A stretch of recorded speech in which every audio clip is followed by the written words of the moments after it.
कि फ्री की जिहड़ी मानसिकता साडे दिमाग च पाती, तुहानूं मोबाइल फ्री दे देंगे, आटा दाल दे देंगे, होर बहुत सारिया चीज़ां फ्री दित्तियां जा रही, उहदे चों बाहर आउणा पਊਗਾ। कोई बंदा उन्होंने एक क्वेश्चन नहीं पूछता कि तुसीं देओगे कित्थों। एक बजट तो प्रॉपर गवर्नमेंट पंजाब का एक बजट है, वो ऐस गीजे चों कढ़ के इहदे च पा देणगे, इहदे चों कढ़ के इहदे च पा देणगे। कोई बंदा उन्होंने मूहरों होके नहीं पूछता कि तुसीं आ दसो सानूं जिहड़े फ्री यूनिट्स कहने हो भी 300 यूनिट दे देंगे, वो कित्थों दे देओगे। पर तुसीं इस गल तो मुतासर नहीं होए भी 300 यूनिट फ्री मिल जाएंगे पंजाबियों नूं? वो देणगे कित्थों? कि केजरीवाल साहब दिल्लीों लैके आउणगे जां आपदे पैसे जेब चों देणगे उस 300 यूनिट दे? ते कोई कहंदा माइयां दीयां टिकटां फ्री ने हैं जी। अच्छा उन्होंने ये पूछो कि जिहड़ा घाटा ये डेफिशिएंसी जिहड़ी हो रही है ये पूरा कित्थों कर रहे हैं? लोग पोलिटिकल इस वक्-वक् सियासी पार्टियां राजनीतिक पार्टियां तो अक चुके हैं, थक चुके हैं। नवीं पार्टी चाहुंदे आ? वो चाहुंदे ने बदल कौन देऊगा, किवें देऊगा, किस तरह का सिस्टम आऊगा, इसलिए सारे लोग कताब। पर यही गल लोगों को दसूगा कौन कि किस तरह का बदल चाहिए, की बदल चाहिए, की नवीं पार्टी चाहिए है या एग्जिस्टिंग पार्टियां च चंगे बंदे चाहिए है, ये ब्लू प्रिंट कौन देऊगा? थोड़ी उससे उही गल करदा जो सरकार बनती है, नवजोत सिद्धू मंत्री बनते हैं, कल्चर की टूरिज्म प्रमोट करने की बहुत चर्चा होंदी है, पात्र साहब के घर तक उदों जाते हैं, थोनों भी इनवॉल्व किया जाता है, चंडीगढ़ मीटिंग्स होंदियां, वो सब कुछ कित्थे गया, वो गल्लां कित्थे गईयां? वो देणगे कदों? पंजाब तो लुटिया गया, खत्म हो गया, बर्बाद होई जाने आ, वो कदों आउणगे? दानिशमंद लोग बाहर कदों आउणगे, दिसणगे कदों? रौला तो इसे गल का ही है ना, इंप्लीमेंटेशन इज जीरो। गल्लां करनियां तो पंमी बाई भी बहुत बड़ा लेक्चर दे दूँ। तुसीं हिस्सेदार हो उस गल दे भी नहीं हो सकिया। तो क्लस्टर बना के अड्ड थां ते उही मेला चक के फिर अगली थां इस तरह रोजगार भी वधना सी और टूरिज्म भी वध जाना सी, इकोनॉमी भी बूस्ट हुंदी, आम बंदे कोल भी पैसा आउंदा। तुसीं ये कह रहे हो कि उन्हां मेलिਆਂ 'ਚ पंजाब ਦੇ लोग ਤਾਂ शिरकत करन पर बाहरों ਬੰਦਿਆਂ ਨੂੰ ਅਟਰੈਕਟ ਕੀਤਾ ਜਾਵੇ ਕਿ ਵਿਦੇਸ਼ੀ ਸੈਲਾਨੀ ਆਣ, ਜੇ ਦਰਬਾਰ ਸਾਹਿਬ ਕੋਈ ਮੱਥਾ ਟੇਕਣ ਆ ਰਿਹਾ ਤਾਂ ਉਸ ਤੋਂ ਬਾਅਦ ਉਹਦਾ ਅਗਲਾ ਪਲਾਨ ਇਹ ਹੋਵੇ ਵੀ ਮੈਂ ਮੇਲਾ ਵੀ ਜਾਣਾ ਹੈ। ਤਾਂ ਫਿਰ ਇਹ ਹੋ ਕਿਉਂ ਨਹੀਂ ਸਕਿਆ? ਇਹ ਬਸ ਇਹੀ ਤਾਂ ਘਾਟ ਜਿਹੜੀ ਤੁਹਾਨੂੰ ਦੱਸੀ ਜਾ ਰਹੇ ਹਾਂ ਕਿ ਸਰਕਾਰਾਂ ਦੇ ਵਿੱਚ ਜਦੋਂ ਅਸੀਂ ਕਰਨ ਦੇ ਲਈ ਕੀਤਾ ਤੇ ਉਦੋਂ ਡਾਕਟਰ ਸਰਾਓ ਨੂੰ ਬਦਲਤਾ। ਕਿ ਪੰਜਾਬ ਦਾ ਇੰਨਾ ਰਿਚ ਕਲਚਰ ਹੋਣ ਦੇ ਬਾਵਜੂਦ ਰਾਜਸਥਾਨ ਦੇ ਵਿੱਚ ਟੂਰਿਜ਼ਮ ਭਰਿਆ ਪਿਆ, ਸਾਡੀ ਪੋਟੈਂਸ਼ੀਅਲ ਨਹੀਂ ਹੈ ਇਹਦੇ ਵਿੱਚ? ਬਹੁਤ ਵੱਡੀ ਪੋਟੈਂਸ਼ੀਅਲ ਹੈ, ਲੋਕ ਸਮਝਣ। ਸਾਡੇ ਤਾਂ ਕਲਚਰ ਤੇ ਐਗਰੀਕਲਚਰ ਦੇ ਡਿਫਰੈਂਸ ਤਾਂ ਹੀ ਨਹੀਂ ਲੋਕਾਂ ਨੂੰ ਤਾਂ ਪਤਾ। ਸਾਡੇ ਇੱਕ ਵਾਰ ਕੋਈ ਕਾਂਗਰਸ ਸਰਕਾਰ ਦੇ ਵਿੱਚ ਮਿਨਿਸਟਰ ਸੀ, ਹੁਣ ਤਾਂ ਇੱਥੇ ਹੀ ਇਜ਼ ਨੋ ਮੋਰ, ਮੈਂ ਉਹਦਾ ਨਾਮ ਨਹੀਂ ਲੈਣਾ ਚਾਹੁੰਦਾ। ਉਹਨੂੰ ਕਿਸੇ ਨੂੰ ਕਲਚਰ ਮਹਿਕਮਾ ਦੇ ਦਿੱਤਾ, ਉਹ ਕਹਿੰਦਾ ਕਿੱਥੇ ਮੈਨੂੰ ਇਹ ਕੁੱਤਾ ਮਹਿਕਮਾ ਦਿੱਤਾ ਹੈ।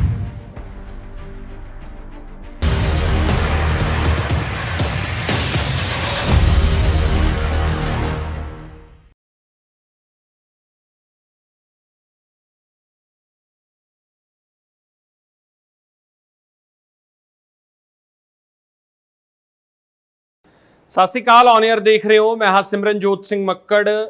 ਤਬਦੀਲੀ ਚਾਹੀਦੀ ਹੈ ਸਿਸਟਮ ਦੀ ਤਾਂ ਕਿਹਾ ਜਾਂਦਾ ਹੈ ਕਿ ਸੱਤਾ ਹਾਸਲ ਕਰਨੀ ਪੈਂਦੀ ਹੈ, ਇਲੈਕਟੋਰਲ ਸਿਸਟਮ 'ਚੋਂ ਹੋ ਕੇ ਹੀ ਉਸ ਕੁਰਸੀ ਤੇ ਬੈਠਣ ਤੋਂ ਬਾਅਦ ਹੀ ਸੱਤਾ ਪਰਿਵਰਤਨ ਜਿਹੜਾ ਹੋਊਗਾ ਤੇ ਫਿਰ ਸੱਤਾ ਪਰਿਵਰਤਨ ਤੋਂ ਬਾਅਦ ਸਿਸਟਮ ਦਾ ਪਰਿਵਰਤਨ ਹੋਊਗਾ।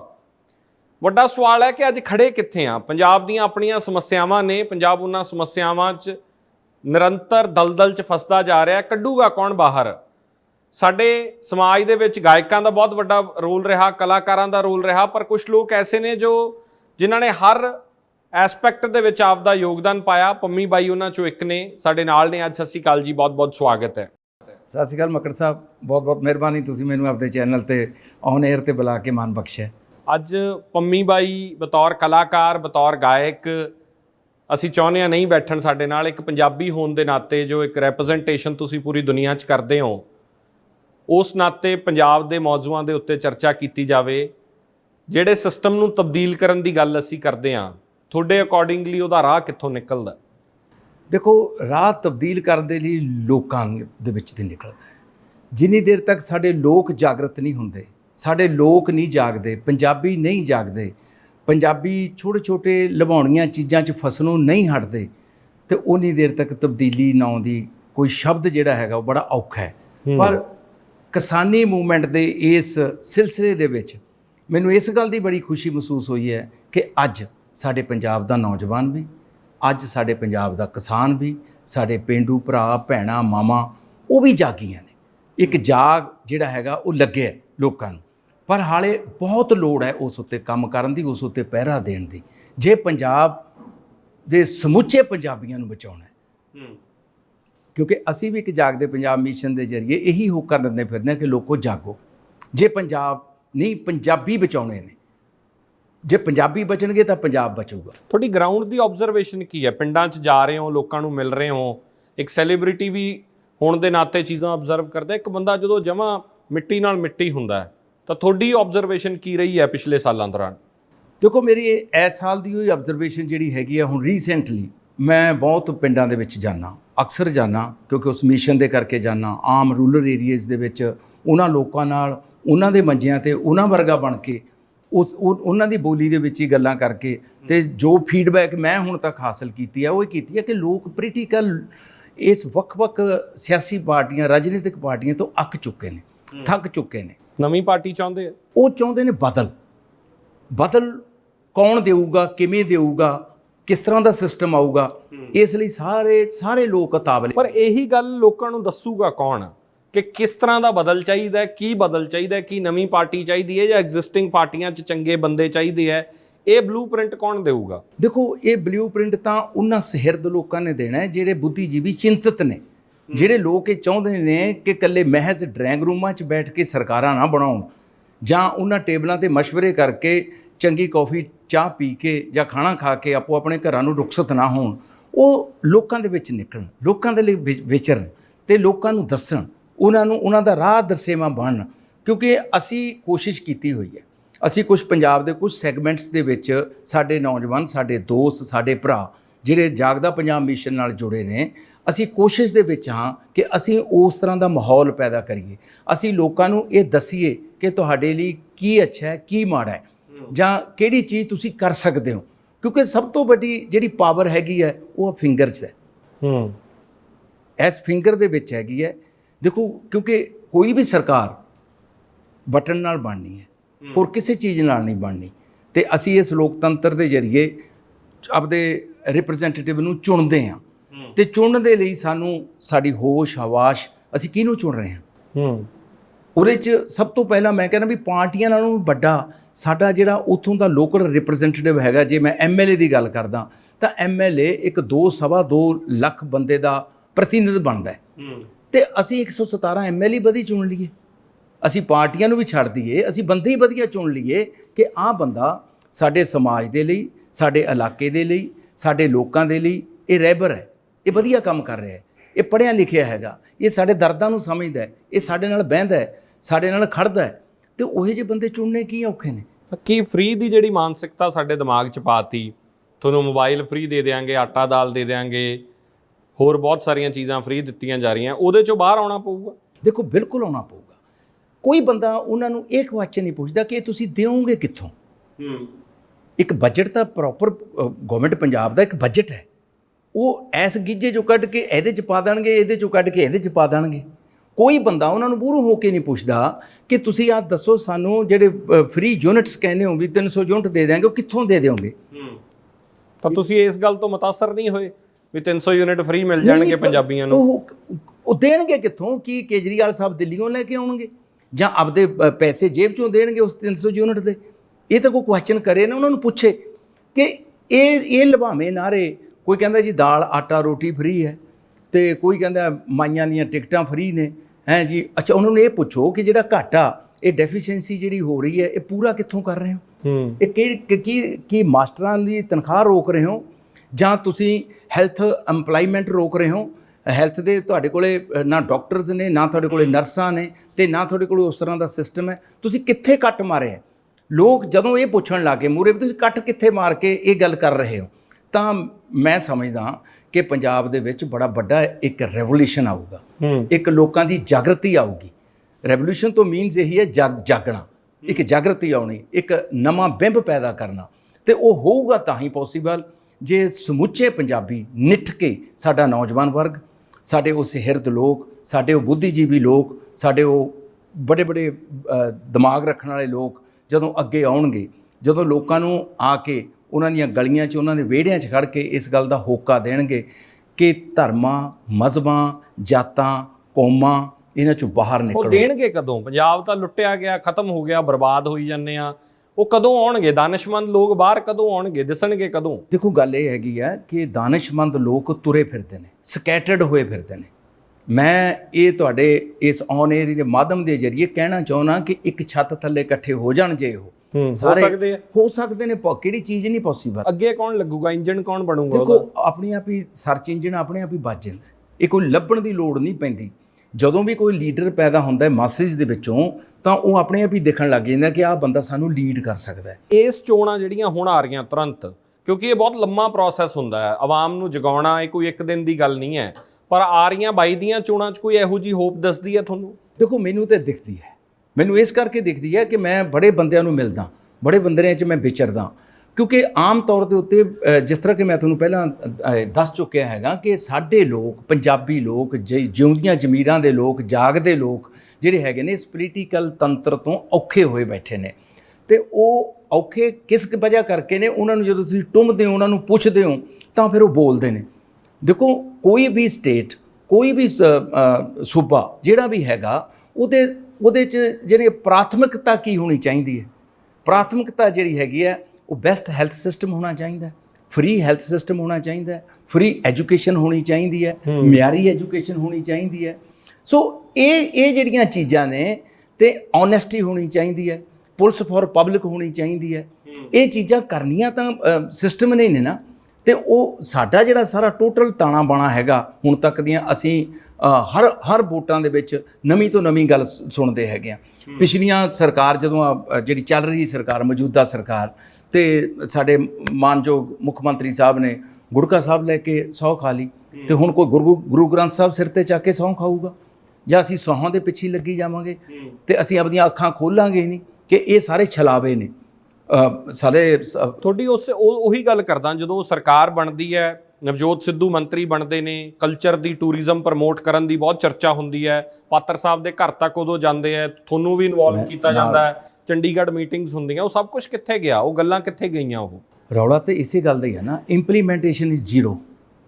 ਗੱਲਾਂ ਕਰਨੀਆਂ ਤਾਂ ਪੰਮੀ ਬਾਈ ਵੀ ਬਹੁਤ ਵੱਡਾ ਲੈਕਚਰ ਦੇ ਦੂਗਾ। ਤੁਸੀਂ ਹਿੱਸੇਦਾਰ ਹੋ ਉਸ ਗੱਲ ਦੇ ਵੀ ਨਹੀਂ ਹੋ ਸਕਿਆ, ਜਾਂ ਤੁਹਾਨੂੰ ਲਾਂਭੇ ਕਰ ਦਿੱਤਾ ਗਿਆ? ਨਹੀਂ, ਮੈਨੂੰ ਕਿਸੇ ਲਾਂਭੇ ਨਹੀਂ ਕੀਤਾ ਹੈਗਾ, ਹੋਇਆ ਹੀ ਨਹੀਂ, 1 ਇੰਚ ਨਹੀਂ ਹੋਇਆ। ਪਲਾਨ ਕੀ ਹੋਇਆ ਸੀ? ਉਹ ਪਲਾਨ ਤਾਂ ਇਹੀ ਸੀ ਕਿ ਅਸੀਂ ਕਲਚਰ ਪਾਲਿਸੀ ਬਣਾਵਾਂਗੇ, ਉਹਦੇ 'ਚ ਆ ਚੀਜ਼ਾਂ ਕਰਾਂਗੇ, ਤੇ ਉਹ ਤਾਂ ਕੁਝ ਨਹੀਂ ਹੋਇਆ।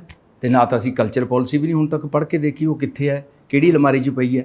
ਦੇਖੋ ਕੋਈ ਵੀ ਪਾਲਿਸੀਜ਼ ਜਿਹੜੀਆਂ ਹੈਗੀਆਂ ਨੇ, ਤੁਹਾਨੂੰ ਬੁਲਾ ਕੇ ਕੀ ਕਿਹਾ ਗਿਆ ਸੀ? ਤੁਹਾਡਾ ਕੀ ਯੋਗਦਾਨ ਮੰਗਿਆ ਗਿਆ ਉਹਦੇ 'ਚ? ਦੇਖੋ ਮੇਰਾ ਯੋਗਦਾਨ ਤੇ ਇਹੀ ਸੀ ਕਿ ਮੈਂ ਇਕੱਲਾ ਨਹੀਂ ਸੀ, ਹੋਰ ਵੀ ਬੜੇ ਸਿਹਰਦ ਲੋਕ ਜਿਹੜੇ ਇਸ ਸਾਡੇ ਕਲਚਰ ਔਰੇ ਨਾਲ ਜੁੜੇ ਹੋਏ ਲੋਕ ਨੇ, ਵੱਡੇ ਲੋਕ ਨੇ, ਉਹਨਾਂ ਸਾਰਿਆਂ ਨੂੰ ਸੱਦਿਆ। ਤੇ ਸਰਦਾਰ ਨਵਜੋਤ ਸਿੰਘ ਸਿੱਧੂ ਹੋਣਾ ਨੇ 4 ਮੀਟਿੰਗਸ ਕੀਤੀਆਂ, ਸਾਨੂੰ ਅੱਛੇ ਪੰਜਾਬੀ ਭਵਨ ਦੇ ਵਿੱਚ, ਪੰਜਾਬ ਭਵਨ ਦੇ ਵਿੱਚ ਵਧੀਆ ਲੰਚ ਕਰਾਏ ਗਏ, ਸਾਰਾ ਕੁਝ ਵੀ ਹੋਇਆ। ਉਹੀ ਤੁਸੀਂ ਗੱਲ ਕਹਿ ਕੇ ਹਟਿਓ ਕਿ ਇਹਨਾਂ ਚਾਹਾਂ ਪੀਣ ਦਾ ਕੋਈ ਫਾਇਦਾ ਨਹੀਂ ਹੋਣਾ। ਸੋ ਉਹ ਬੜਾ ਕੁਝ ਕੀਤਾ, ਉਹ ਗੱਲਾਂ ਵੀ ਬੜੀਆਂ ਹੋਈਆਂ, ਪਰ ਅਨਫੋਰਚੂਨੇਟਲੀ ਉਹਦੇ ਉੱਤੇ ਅਮਲ ਜ਼ੀਰੋ। ਕੋਈ ਤੁਸੀਂ ਉਸ ਕੋਈ ਕਮੇਟੀ ਬਣੀ, ਮੈਂਬਰ ਬਣੇ ਤੁਸੀਂ ਉਹਦੇ? ਮੈਂ ਉਹਦੇ 'ਚ ਅਸੀਂ ਕੋਸ਼ਿਸ਼ ਕੀਤੀ ਸੀ ਕਿ ਜੇ ਇਹ ਕੰਮ ਹੋ ਜਾਵੇ ਕਿ ਪੰਜਾਬ ਦੇ ਸਮੁੱਚੇ ਕਲਾਕਾਰ, not only the singer, writers, ਉਹਦੇ 'ਚ ਸਾਡੇ ਰਾਗੀ, ਉਹਦੇ 'ਚ ਢਾਡੀ, ਸਾਡਾ ਕਹਿੰਦੇ ਨੇ ਕਵੀਸ਼ਰ, ਤੇ ਸਾਡੇ ਥੀਏਟਰ ਵਾਲੇ ਬੰਦੇ, ਸਾਡੇ ਫਿਲਮਾਂ ਵਾਲੇ ਬੰਦੇ, ਵੀ ਇਹਨਾਂ ਦੀ ਆਇਡੈਂਟੀਫਿਕੇਸ਼ਨ ਹੀ ਹੋ ਜੇ, ਪਿੰਡ ਵਾਈਜ਼ ਆਇਡੈਂਟੀਫਿਕੇਸ਼ਨ ਹੋ ਜੇ। ਪੰਜਾਬ ਦੇ 13,000 ਦੇ ਕਰੀਬ ਪਿੰਡ ਨੇ, ਕਿ ਹਰ ਪਿੰਡ, ਹਰ ਕਸਬੇ ਦੇ ਵਿੱਚ ਉਹਨਾਂ ਦੀਆਂ ਸੂਚੀਆਂ ਬਣ ਜਾਣ। ਉਸ ਕੰਮ ਦੇ ਲਈ ਅਸੀਂ ਇੱਕ ਮਿਸ਼ਨ ਬਣਾਇਆ, ਉਸ ਮਿਸ਼ਨ ਦਾ ਮੈਨੂੰ ਪ੍ਰਧਾਨ ਬਣਾਤਾ। ਤੇ ਮੈਂ ਮਿਸ਼ਨ ਦਾ ਬਜਟ ਬਣਾਇਆ, ਸਾਰਾ ਕੁਝ ਕੀਤਾ, ਕਿਉਂਕਿ ਮਿਸ਼ਨ ਮੈਂ ਇਕੱਲੇ ਨੇ ਥੋੜਾ ਚਲਾਉਣਾ ਸੀ। ਉਹ ਡਾਟਾ ਇਕੱਠਾ ਤੁਸੀਂ ਕਰਨ ਦਾ ਡਿਊਟੀ ਤੁਹਾਡੀ ਹੋ ਗਈ? ਉਹ ਡਿਊਟੀ ਮੇਰੀ ਲੱਗੀ, ਮੇਰੇ ਨਾਲ 5-7 ਬੰਦੇ ਹੋਰ ਟੀਮ ਦੇਤੀ, ਤੇ ਮੇਰੇ ਨਾਲ ਆਲੇ ਦੁਆਲੇ ਹੋਰ ਵੀ ਵੱਡੇ ਬੰਦੇ ਵੀ ਜੋੜਤੇ ਕਿ ਜੀ ਇਹ ਤੁਹਾਡੇ ਨਾਲ ਰਹਿਣਗੇ, ਸਹਿਯੋਗੀ ਰਹਿਣਗੇ, ਪਾਤਰ ਸਾਹਿਬ ਹੋਣੀ, ਤੇ ਲਖਵਿੰਦਰ ਜੌਲ ਹੋਣੀ, ਤੇ ਹੋਰ ਸੱਜਣ। ਪਰ ਉਹ ਜਿਹੜੇ ਪੈਸੇ ਬਜਟ ਪੰਜਾਬ ਸਰਕਾਰ ਨੂੰ ਜਦੋਂ ਸਰਦਾਰ ਨਵਜੋਤ ਸਿੰਘ ਸਿੱਧੂ ਹੋਣਾ ਨੂੰ ਕਿਹਾ ਕਿ ਜੀ ਪਾਸ ਕਰੋ, ਕਰਦਿਆਂ ਉਹ ਮੈਂ 1 ਸਾਲ ਵੇਖਿਆ, ਤੇ ਜਦੋਂ ਨਹੀਂ ਹੋਇਆ ਤੇ ਮੈਨੂੰ ਲੋਕ ਪੁੱਛਣ ਲੱਗੇ ਜੀ ਉਹਦਾ ਕੀ ਬਣ ਰਿਹਾ ਜੀ, ਮਿਸ਼ਨ ਦਾ ਕੀ ਬਣ ਰਿਹਾ, ਮਿਸ਼ਨ ਦਾ ਕੀ ਬਣ ਰਿਹਾ। ਮੈਂ ਕਿਹਾ ਜੀ ਮੈਂ ਤਾਂ ਰਿਜ਼ਾਈਨ ਕਰਤਾ ਮਿਸ਼ਨ ਦਾ ਕਿ ਮਿਸ਼ਨ ਕੁਝ ਬਣਿਆ ਨਹੀਂ। ਤੁਸੀਂ ਰਿਜ਼ਾਈਨ ਕਰ ਚੁੱਕੇ? ਮੈਂ ਰਿਜ਼ਾਈਨ ਕਰ ਗਿਆ ਸੀ, ਮੈਂ ਉਹਦੀ ਰਿਜ਼ਾਈਨ ਕਰਤਾ ਸੀ। ਸਿੱਧੂ ਸਾਹਿਬ ਨੂੰ ਫੜਾਤਾ ਰਿਜ਼ਾਈਨ ਜਾ ਉਹਨਾਂ ਤੋਂ ਤਾਂ ਇਹ ਵੀ ਰਿਜ਼ਾਈਨ ਕਰ ਗਏ ਸੀ, ਉਦੋਂ ਇਹ ਮੰਤਰਾਲੇ ਤੋਂ ਰਿਜ਼ਾਈਨ ਕਰ ਗਏ ਸੀ। ਤੋਂ ਇਹ ਵੀ ਕਹਿੰਦੇ ਨੇ ਜਿਹੜਾ ਹੈਗਾ ਉਦੋਂ ਇਹਨਾਂ ਦੀ ਕੈਂਸੀ ਚੱਲ ਪਈ ਸੀ ਤੇ ਵੋਟਾਂ ਦਾ ਦੌਰ ਸੀ ਤੇ ਮੈਂ ਰਿਜ਼ਾਈਨ ਕਰਕੇ ਪਾਤਰ ਸਾਹਿਬ ਕਿਸੇ ਨੇ ਪੁੱਛਿਆ ਨਹੀਂ ਸੀਐਮ ਆਫਿਸ ਤੋਂ, ਸੀਐਮ ਨੇ ਜਾਂ ਸਿੱਧੂ ਸਾਹਿਬ ਨੇ ਕਿਹਾ ਹੋਵੇ ਕਿ ਠੀਕ ਹੈ ਮੈਂ ਰਿਜ਼ਾਈਨ ਤਾਂ ਭਾਵੇਂ ਕਰ ਗਿਆ ਪਰ ਪੰਜਾਬ ਦੀ ਗੱਲ ਹੈ, ਪੰਮੀ ਬਾਈ ਜੀ ਤੁਸੀਂ ਰਿਜ਼ਾਈਨ ਕਿਉਂ ਕਰ ਗਏ? ਨਵੇਂ ਮੰਤਰਾਲਾ ਜਿਹਨੂੰ ਦਿੱਤਾ ਗਿਆ ਉਹਨੇ ਵੀ ਨਹੀਂ ਪੁੱਛਿਆ? ਨਹੀਂ, ਕਿਸੇ ਨੇ ਨਹੀਂ ਪੁੱਛਿਆ। ਤੇ ਈਵਨ ਦਨ ਕਿ ਮੈਂ ਚੰਨੀ ਨੂੰ ਵੀ ਬਾਅਦ 'ਚ ਇੱਕ ਅੱਧੀ ਵਾਰ ਮਿਲਿਆ, ਪਰ ਉਹ ਕਿਉਂਕਿ ਇਹਨਾਂ ਟੇਸਟ ਦੀ ਗੱਲ ਹੁੰਦੀ ਹੈ। ਸਾਨੂੰ ਇਹ ਸੀ ਕਿ sir Navjot Singh Sidhu laughter channel 'ਚ ਰਹਿਣ ਕਰਕੇ ਸਪੋਰਟਸਮੈਨ ਨੇ, ਅਗਰੈਸਿਵਨੈਸ ਵੀ ਹੈਗੀ ਹੈ, ਕੁਝ ਕਰਨ ਦਾ ਜੁੱਸਾ ਵੀ ਰੱਖਦੇ ਨੇ ਤੇ ਸ਼ਾਇਦ ਮੇ ਵੀ ਕੁਝ ਕਲਚਰਲੀ ਕਰਨਗੇ। ਤੇ ਬਹੁਤ ਮਤਲਬ ਕਿ ਸ਼ੁਰੂਆਤੀ ਪੀੜ੍ਹਾਂ 'ਚ ਤੇ ਸਾਰਾ ਕੁਝ ਹੀ ਲੱਗਿਆ, ਪਰ ਅਲਟੀਮੇਟਲੀ ਫਿਰ ਉਹ ਜਿਹੜਾ ਰਿਜ਼ਲਟ ਹੈਗਾ ਉਹ ਜ਼ੀਰੋ ਨਿਕਲਿਆ। ਫਿਲਮ ਸਿਟੀ ਬਣਾਉਣ ਤੱਕ ਦੀਆਂ ਬ੍ਰੇਕਿੰਗ ਨਿਊਜ਼ ਚੱਲ ਗਈਆਂ ਸੀ ਕਿ ਪੰਜਾਬ 'ਚ ਫਿਲਮ ਸਿਟੀ ਬਣੂ, ਰਾਮੋ ਜੀ ਫਿਲਮ ਸਿਟੀ ਦੀ ਤਰਜ਼ ਤੇ, ਇੱਥੋਂ ਡੈਲੀਗੇਸ਼ਨ ਸ਼ਾਇਦ ਉਹ ਦੇਖਣ ਜਾਊਗਾ ਉੱਥੇ ਵੀ ਕਿਹੋ ਜੀ ਫਿਲਮ ਸਿਟੀ ਬਣੀ ਹੈ, ਪੰਜਾਬ 'ਚ ਬਣਾ ਦੇਾਂਗੇ ਅਸੀਂ। ਦੇਖੋ ਗੱਲ ਇਹੀ ਹੈ ਮਕੜ ਸਾਹਿਬ ਕਿ ਸਿਆਸੀ ਗੱਲਾਂ ਕਰਨੀਆਂ ਬਹੁਤ ਸੌਖੀਆਂ ਨਹੀਂ, ਇਹ ਬਹੁਤ ਰੈਲੇਵੈਂਟ, ਮੈਂ ਤੁਹਾਨੂੰ ਟੋਕ ਰਿਹਾ, ਇਹ ਮੇਰਾ ਸਵਾਲ ਪੰਜਾਬ ਦੀ ਇਕਨੋਮੀ ਦੇ ਸੰਦਰਭ ਨਾਲ ਬਹੁਤ ਸੀਰੀਅਸ ਤੇ ਰੈਲੇਵੈਂਟ ਸਵਾਲ ਹੈ ਕਿ ਪੰਜਾਬ ਦੇ ਵਿੱਚ ਫਿਲਮ ਸਿਟੀ ਜਾਂ ਟੂਰਿਜ਼ਮ ਜਾਂ ਕਲਚਰ ਦੇ ਹਵਾਲੇ ਤੋਂ ਅਸੀਂ ਇਕਨੋਮਿਕ ਰਾਹ ਲੱਭ ਸਕਦੇ ਹਾਂ ਕਿ ਇਕਨੋਮੀ ਨੂੰ ਬੂਸਟ ਕਰ ਸਕਦਾ ਟੂਰਿਜ਼ਮ, ਕਲਚਰ ਜਾਂ ਫਿਲਮ ਸਿਟੀ? ਬਿਲਕੁਲ ਕਰ ਸਕਦਾ ਹੈ। ਜਦੋਂ doctor Karamjit Singh Sarao culture director ਸਨ, ਉਦੋਂ ਅਸੀਂ ਇੱਕ ਪਲਾਨ ਕੀਤਾ ਸੀ, ਫੈਸਟੀਵਲ ਪਲਾਨ, ਕਿ ਸਾਡੇ ਪਿੰਡਾਂ ਦੇ ਵਿੱਚ ਕਿਸ ਤਰ੍ਹਾਂ ਅਸੀਂ ਬਾਹਰਲੇ ਲੋਕਾਂ ਨੂੰ ਲੈ ਕੇ ਆਈਏ ਤੇ ਕਿਸ ਤਰ੍ਹਾਂ ਇੱਕ ਪੇਂਡੂ ਕਲਚਰ ਨੂੰ ਰਿਵਾਈਵ ਕਰੀਏ, ਮੇਲੇ ਲਾਈਏ।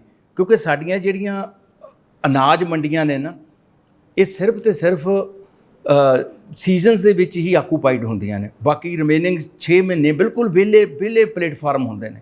ਤੇ ਅਸੀਂ ਚਾਹੁੰਦੇ ਸੀ ਕਿ ਅਸੀਂ ਕਲਸਟਰਸ ਬਣਾ ਕੇ ਪਿੰਡਾਂ ਦੇ ਇਹਨਾਂ ਮੰਡੀਆਂ ਦੇ ਵਿੱਚ ਅਸੀਂ ਉਸ ਤਰ੍ਹਾਂ ਦੇ ਫੇਅਰਸ, ਫੈਸਟੀਵਲਸ ਕਰੀਏ ਜਿਹਦੇ 'ਚ ਸਾਡੀ ਸਾਰੀ ਲੋਕਧਾਰਾ ਪੰਜਾਬ ਦੀ ਜੁੜੀ ਹੋਵੇ ਤੇ ਅਸੀਂ ਗੋਰਿਆਂ ਨੂੰ, ਜਿਹੜੇ ਗੋਰੇ ਰਾਜਸਥਾਨ 'ਚ ਆਉਂਦੇ ਨੇ ਜਾਂ ਕਿਤੇ ਆਉਂਦੇ ਨੇ, ਇੱਕ ਅੱਧੀ ਵਾਰ ਉਹਨਾਂ ਨੂੰ ਦੇ ਵਿੱਚ ਹੁੰਦਾ, ਉੱਥੇ ਗੁਜਰਾਤ ਦੇ ਵਿੱਚ ਇੱਕ ਫੈਸਟੀਵਲ ਹੁੰਦਾ ਹੈ, ਗੁਜਰਾਤ ਦੇ ਰਾਜਸਥਾਨ 'ਚ ਹੁੰਦਾ ਹੈ, ਜੈਸਲਮੇਰ ਦੇ ਵਿੱਚ ਫੈਸਟੀਵਲ ਹੁੰਦਾ ਹੈ। ਥੋੜਾ ਇਹਨੂੰ ਥੋੜਾ ਡਿਟੇਲ 'ਚ ਸਮਝਾਓ ਮੈਨੂੰ ਕਿ ਇਹਦੇ ਨਾਲ ਪੈਸਾ ਕਿਵੇਂ ਆਉਣਾ ਸੀ, ਜਿਹੜਾ ਤੁਹਾਡਾ ਪਲਾਨ ਸੀ, ਕੀ ਤੁਸੀਂ ਕਰਨਾ ਚਾਹੁੰਦੇ ਸੀ? ਇਹ ਬਹੁਤ ਇੰਪੋਰਟੈਂਟ ਹੈ। ਹਾਂਜੀ, ਅਸੀਂ ਇਹੀ ਚਾਹੁੰਦੇ ਸੀ ਉਸ ਟਾਈਮ ਦੇ ਉੱਤੇ ਕਿ ਵੀ ਜਿਹੜਾ ਇਹ ਕਲਚਰ ਹੈਗਾ, ਇੱਕ ਤਾਂ ਸਾਡਾ ਪੰਜਾਬ ਦਾ ਕਲਚਰ ਜਿਹੜਾ ਹੈਗਾ ਉਹ ਹਾਈਲਾਈਟ ਹੋਊਗਾ। ਸਾਡੀਆਂ ਜਿਹੜੀਆਂ ਘਰਾਂ ਦੇ ਵਿੱਚ ਸਾਡੀਆਂ ਚੀਜ਼ਾਂ ਬਣਦੀਆਂ ਨੇ, ਸਾਡੀਆਂ ਭੈਣਾਂ, ਸਾਡੀਆਂ ਮਾਵਾਂ, ਕੋਈ ਪੱਖੀ ਬਣਾ ਰਹੀ ਹੈ, ਕੋਈ ਨਾਲਾ ਬਣਾ ਰਹੀ ਹੈ, ਉਹ ਵੀ ਸਾਰਾ ਕੁਝ ਅਸੀਂ ਐਗਜ਼ੀਬਿਟ ਕਰੀਏ।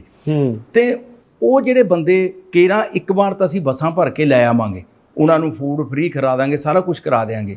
ਤੇ ਉਹਨਾਂ ਦਾ ਰਹਿਣ ਸਹਿਣ ਵੀ ਅਸੀਂ ਜਿਸ ਤਰ੍ਹਾਂ ਕਿ ਹੁਣ ਟੂਰਿਜ਼ਮ ਡਿਪਾਰਟਮੈਂਟ ਨੇ ਕੀਤਾ, ਉਹ ਪਾਸ ਕੀਤਾ ਸੀ ਉਹਦੀ ਜਦੋਂ ਡਾਇਰੈਕਟਰ ਕਰਮਜੀਤ ਸਿੰਘ, ਕਿ ਤੁਸੀਂ ਰੂਰਲ ਏਰੀਆ ਦੇ ਵਿੱਚ ਟੂਰਿਜ਼ਮ ਦੇ ਲਈ ਲਾਇਸੈਂਸ ਲੈ ਸਕਦੇ ਹੋ, ਤੁਸੀਂ ਉਸ ਤਰ੍ਹਾਂ ਦੇ 2 ਕਮਰੇ 4 ਕਮਰੇ ਬਣਾ ਸਕਦੇ ਹੋ, ਤੁਸੀਂ ਕਹਿੰਦੇ ਨੇ ਗੈਸਟ ਨੂੰ ਸਟੇ ਕਰਾ ਸਕਦੇ ਹੋ, ਉਹਨਾਂ ਨੂੰ ਆਪਦੇ ਕੋਲ ਹੀ ਰੱਖ ਸਕਦੇ ਹੋ। ਉਹ ਪੇਂਡੂ ਰੂਰਲ ਟੂਰਿਜ਼ਮ ਨੂੰ ਪ੍ਰਮੋਟ ਕਰਨ ਦੇ ਲਈ ਸੀ ਵੀ ਕੇਰਾਂ ਅਸੀਂ ਗੋਰੇ ਲੈ ਆਈਏ। ਉਹ ਗੋਰੇ ਜਦੋਂ ਲੈ ਕੇ ਆਵਾਂਗੇ ਤੇ ਉਹ ਗੋਰੇ ਗੋਰੀਆਂ ਨੂੰ ਦੇਖਣ ਲਈ ਲੋਕ ਆਉਣਗੇ, ਉਹ ਉਹਨਾਂ ਨੂੰ ਦੇਖਣਗੇ, ਪੇਂਡੂ ਪਹਿਰਾਵੇ ਨੂੰ, ਪੇਂਡੂ ਕਲਚਰ ਨੂੰ, ਉਹ ਸਾਰੇ ਸਾਡੇ ਕਲਚਰ ਨੂੰ ਭਾਫਣਗੇ।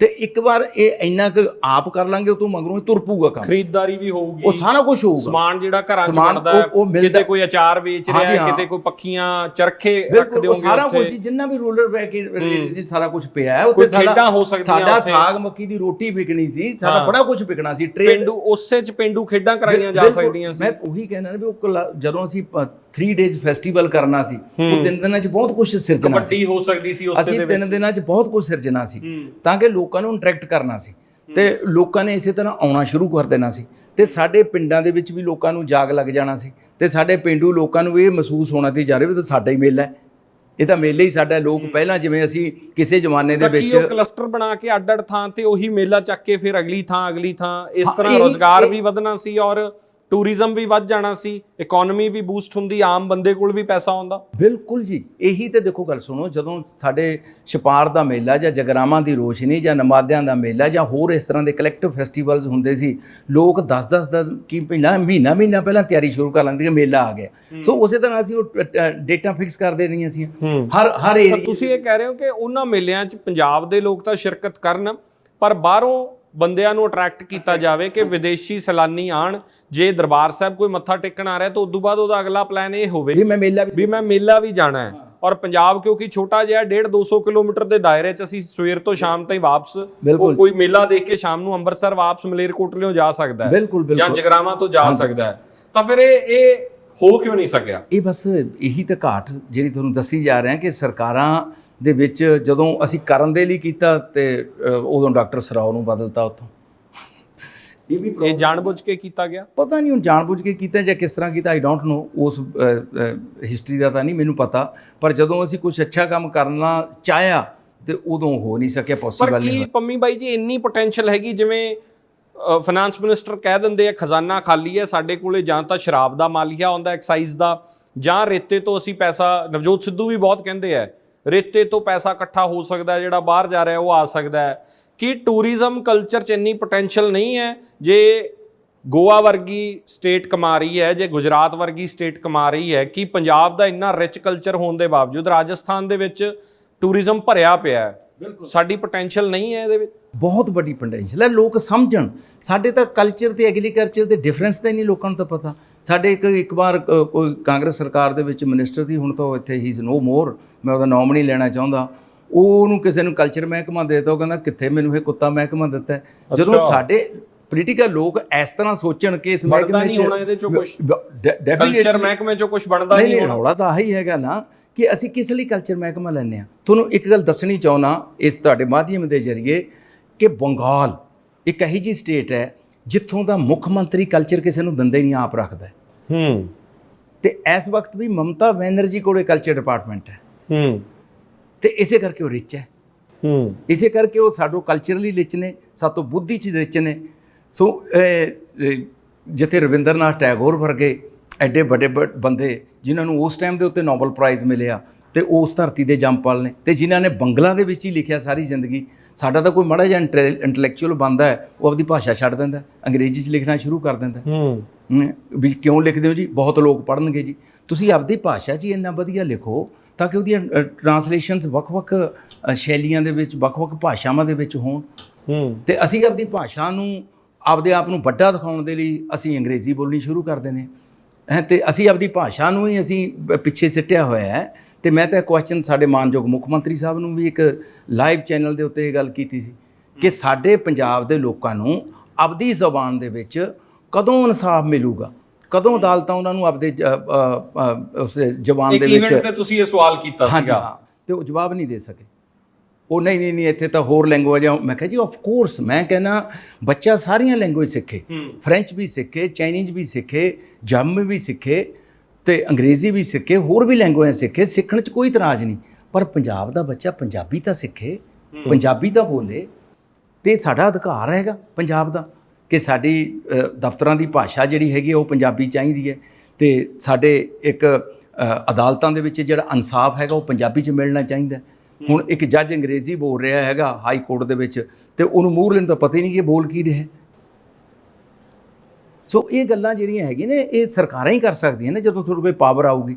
ਜਿੰਨੀ ਦੇਰ ਤੱਕ ਤੁਹਾਡੇ ਕੋਲੇ ਪਾਵਰ ਨਹੀਂ, ਤੁਸੀਂ ਕੋਸ ਤਾਂ ਸਕਦੇ ਹੋ ਇਹਨਾਂ ਗੱਲਾਂ ਦੇ ਜ਼ਰੀਏ ਉਹਨਾਂ ਨੂੰ, ਪਰ ਤੁਸੀਂ ਕੁਛ ਨਹੀਂ ਸਕਦੇ। ਸਾਡੇ ਸਰਕਾਰੀ ਸਕੂਲ 'ਚ ਕੋਈ ਬੰਦਾ ਰਿਸਕ ਨਹੀਂ ਲੈਂਦਾ ਬੱਚਾ ਪੜ੍ਹਾਉਣ ਦਾ। ਇਸ ਪੱਧਰ ਦੇ ਬਣਾਏ ਨਹੀਂ ਗਏ ਜਾਂ ਸਾਡੀ ਮਾਨਸਿਕਤਾ ਹੈ ਸਿਰਫ? ਨਹੀਂ, ਸਾਡੀ ਮਾਨਸਿਕਤਾ ਹੈ। ਇਹ ਮੈਂ ਦੱਸਣਾ ਚਾਹੁੰਦਾ ਲੋਕਾਂ ਨੂੰ ਕਿ ਸਰਕਾਰੀ ਸਕੂਲਾਂ 'ਚ ਸਗੋਂ ਜਿਹੜੇ ਟੀਚਰ ਨੇ ਉਹ ਵੈਲ ਕੁਆਲੀਫਾਈਡ ਟੀਚਰ ਨੇ।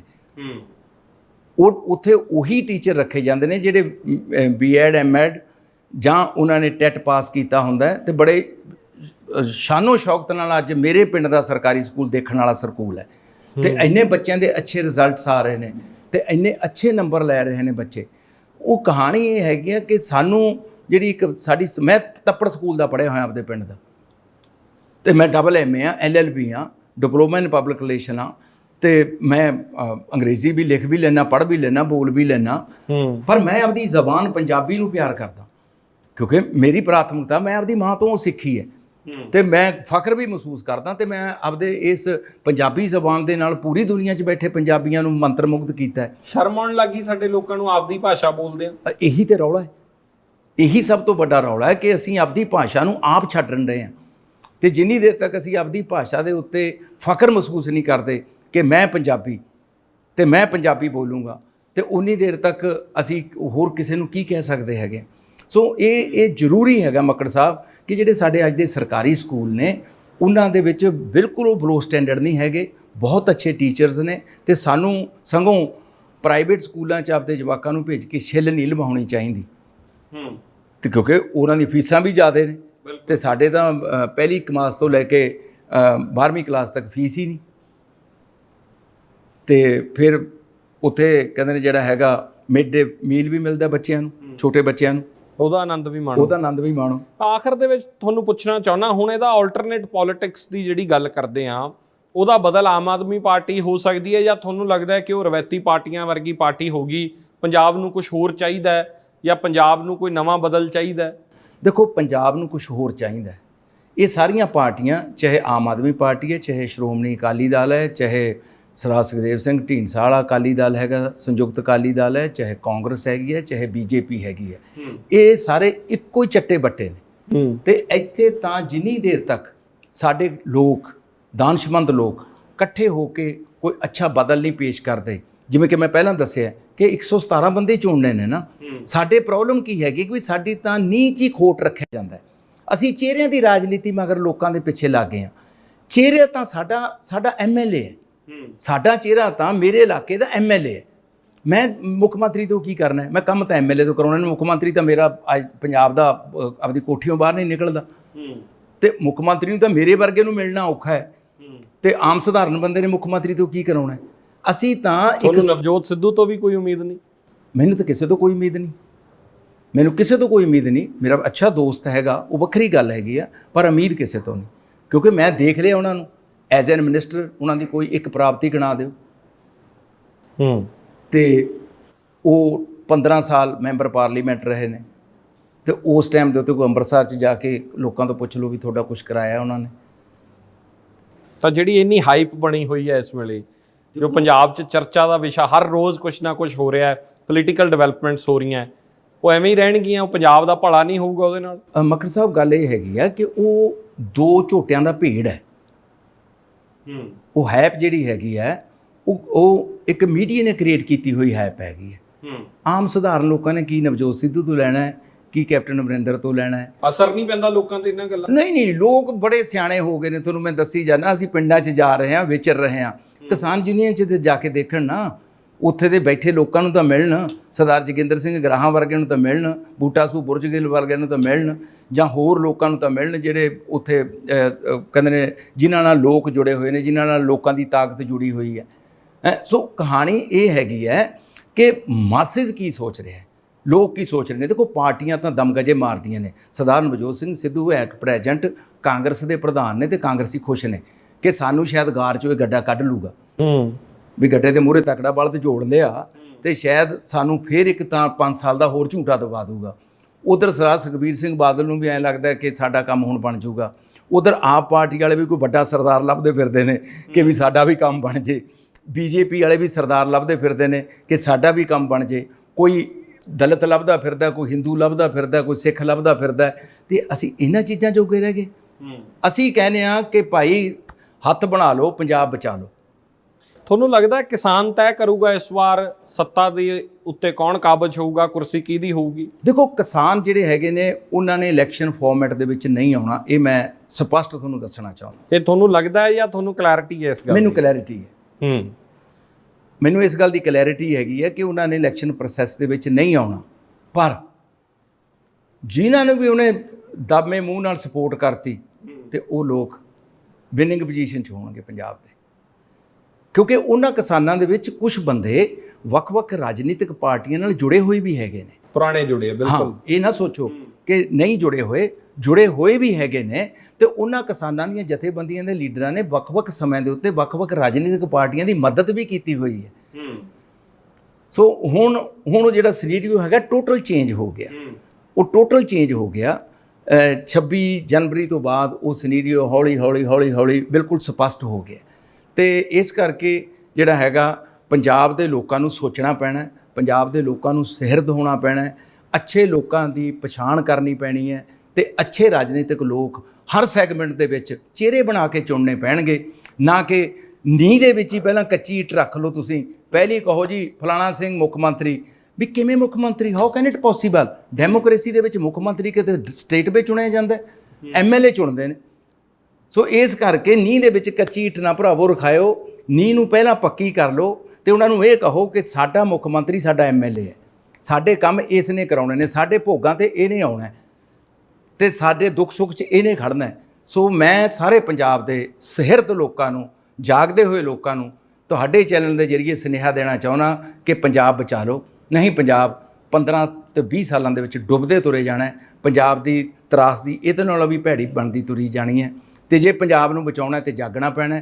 ਜਾਗਣ ਦੇ ਲਈ 117 ਵਧੀਆ ਬੰਦੇ ਜਿਤਾਉਣੇ ਪੈਣੇ। ਬਹੁਤ ਧੰਨਵਾਦ ਸਾਨੂੰ ਸਮਾਂ ਦੇਣ ਵਾਸਤੇ। Thank you very much.